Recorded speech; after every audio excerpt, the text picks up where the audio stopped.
نقاتلنا من أجل السلام، نستعيد أرضنا. وهي دي مهمة القوات المسلحة، هي الحفاظ على أراضي الدولة وحماية حدودها.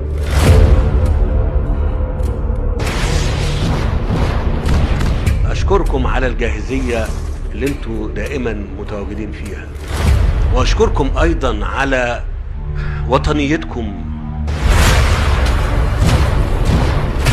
وأيضا عقيدتكم الشريفة المخلصة لوطنها، وبقول لوطنها مش لحد.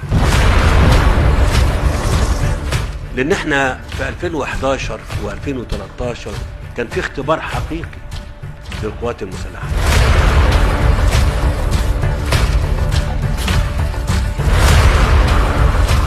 اللي بقوله ده هو عبارة عن تسجيل وتقدير واحترام للدور اللي تم في الوقت ده لحماية الأمن القومي في مصر وحماية الشعب المصري.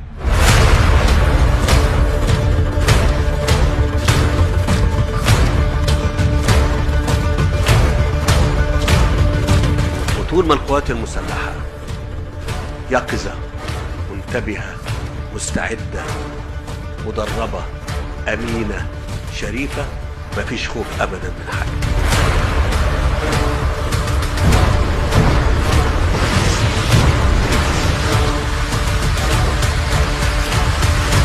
وربنا سبحانه وتعالى يحمينا ويحمي بلدنا من كل شر وسوء.